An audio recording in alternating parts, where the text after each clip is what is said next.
বারবার ছুটে আসি, তাকে না দেখলে কোনো কিছুই ভালো লাগে না। ঢাকাতে থাকার সময় তাকে প্রচুর পরিমাণে মিস করেছি,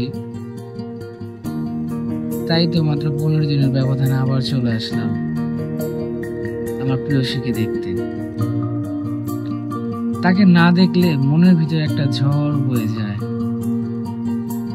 জানি না তাকে ভালোবাসি কিনা, তবে হয়তো ভালোবাসি, হয়তো না। আরে ভাইয়া, কিন্তু তাও না, শুধু মন তাকেই দেখতে কখন চায়। আসলেন? হ্যালো ভাইয়া, কখন আসলেন? এই তো প্রায় 30 মিনিট হলো। বাসায় যান নাই? গিয়েছিলাম, আন্টি বললো তুমি কলেজে, তাই আর দেরি না করে সোজা তোমার কলেজের পথে এগোচ্ছিলাম। ভাগ্যিস তোমার সাথে এখানে দেখা হয়ে গেল। সে কাশফুল কোথায় পেলে? নিশা নিয়ে আসছিল। সে কাশফুলকে তোমার অনেক পছন্দ?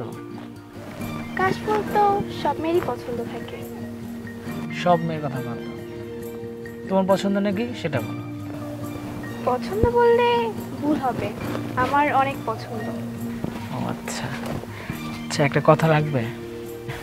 বলুন। আমার সাথে একটা জায়গায় যাবে? না। কেন? একটা অবিবাহিত মেয়ে একটা অবিবাহিত ছেলের সাথে ঘুরতে যাওয়া গ্রামের মানুষ ভালো চোখে দেখে না। আমি প্রয়োজন আন্টিকে বলবো, সমস্যা নেই তো। আচ্ছা আচ্ছা, মাকে বলতে হবে না, তবে বেশি দেরি করবো না কিন্তু। আচ্ছা তাহলে কালকে কলেজ ছুটির পর আমি তোমাকে নিতে আসবো কিন্তু।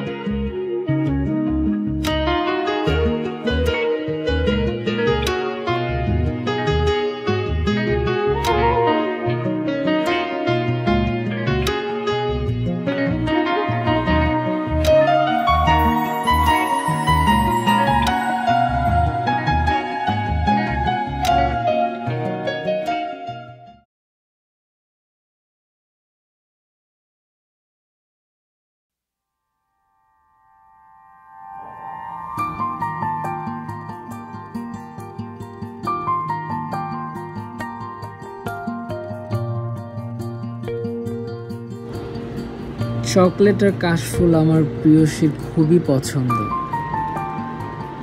তাই তো চকলেটের এক মুঠ কাশফুল সংগ্রহ করলাম আমার প্রেয়সীকে দিব বলে।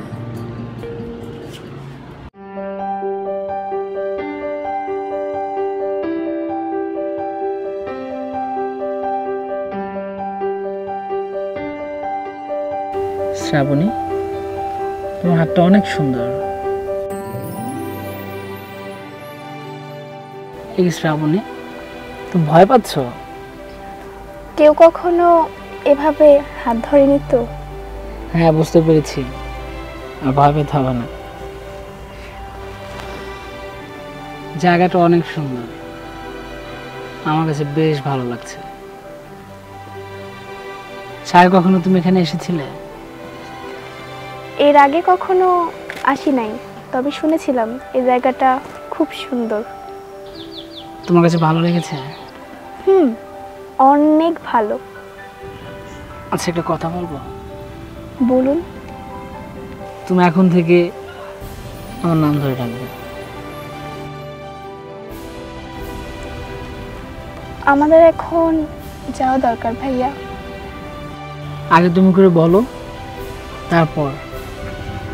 হঠাৎ করে বলতে পারছি না, আস্তে আস্তে ঠিক হয়ে যাবে।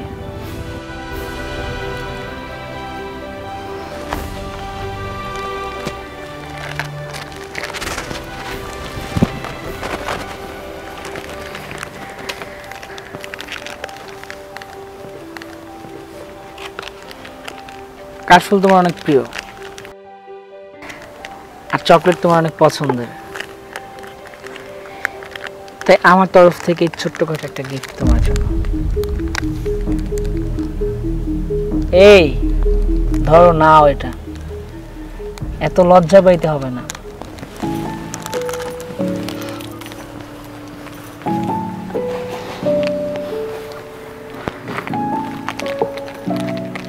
আচ্ছা যদি গুরুত্ব দাও তাহলে একটা কথা বলতে চাই।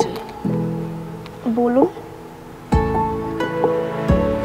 আজ রাতে আমার সাথে দেখা করতে পারবে? রাতে? হ্যাঁ, রাতে। মানুষ দেখলে খারাপ বলবে। কেউ দেখবে না। তারপরও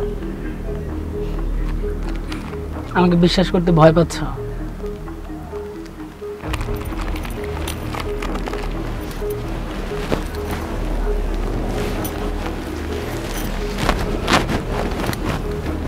যদি তাই হতো তাহলে আপনার সাথে এখানে আসতাম না। আচ্ছা, যদি তাই মনে করো তাহলে রাতে আমি তোমার জন্য অপেক্ষা করব। আমার বিশ্বাস তুমি আসবে।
অবশেষে তুমি এসেছো। ভেবেছিলাম তুমি আসবে, কিন্তু আসোনি। সময়টা খুব খারাপ যাচ্ছিল। ভেবেছিলাম এই বুঝি। থামলেন কেন বলুন। চাটা খুব সুন্দর। কিরে চাঁদ, নিজেকে অনেক সুন্দর ভাবিস তাই না? তুই এতটাও সুন্দর না যতটা সুন্দর আমার প্রিয়সী। এটা একটু বেশি হয়ে যাচ্ছে না? বেশি না, বরঞ্চ কম হয়ে যাচ্ছে। আসলে তুমি অনেক সুন্দর, একেবারে মায়াবতী। এবার থামুন, আর বলতে হবে না। একটা কথা বলুন তো, আপনি তো সেই ছোট থেকেই এখানে আসেন, কই কখনো তো এরকম কোনো কিছু বলেন নাই। তাহলে এবার? ঢাকা থেকে আসার সময় ভেবেছি তোমাকে কিছু কথা বলবো, তা এখন এই সময় মনে হচ্ছে যে সে কথাগুলো না বললেই না। আমি এই কয়েকদিন নিজের সাথে অনেক যুদ্ধ করেছি। আমি ইচ্ছে করেই আসিনি, চেয়েছিলাম আপনার থেকে দূরে থাকতে। কারণ গ্রামের মেয়েদের জন্য প্রেম ভালোবাসা না, গ্রামের মানুষ একটু হলে আরেকটু বাড়িয়ে বদনাম ছড়ায়। কিন্তু আর পারলাম না, তাই সব ভুলে চলে আসলাম আমার। থামলে কেন বলো? ভালোবাসার মানুষের কাছে।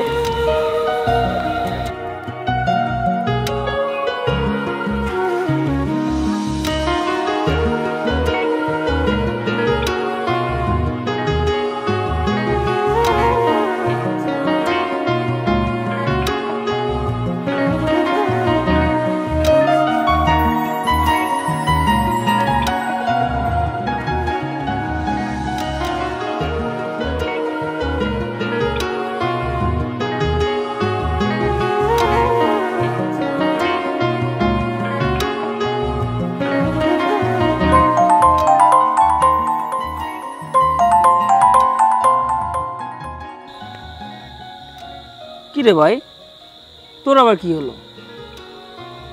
বুঝতে পেরেছি, আমি যেমন প্রিয়সীকে পেয়েছি এটা তোর ভাল লাগলো না, তাই না? থাক তুই তোর মতো।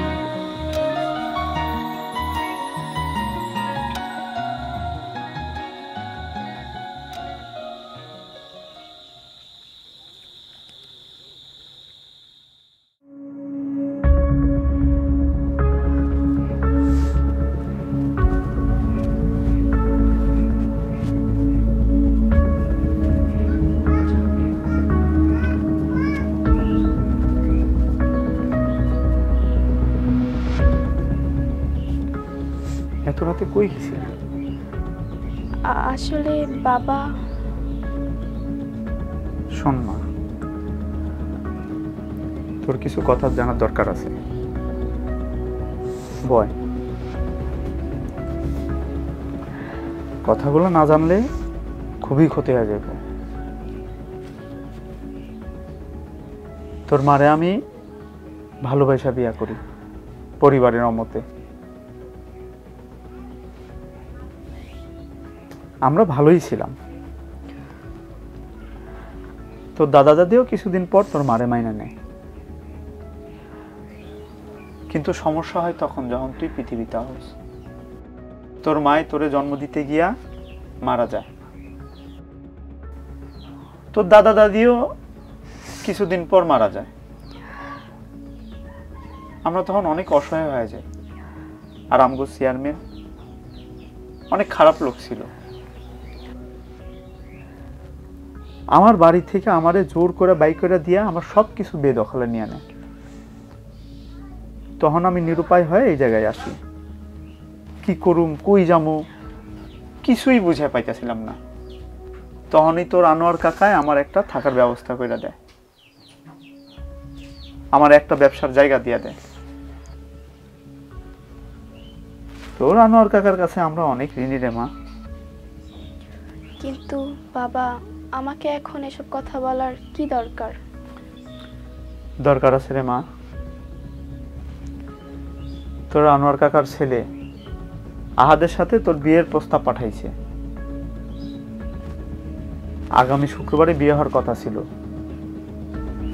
আহাদ চাচ্ছে আজকেই, কোনো অনুষ্ঠান করব না। তাই আমি আর না করতে পারি নাই। তুই রাজি না থাকলেও রাজি হয়ে যা রে মা, আমার মান সম্মানটা বাঁচা।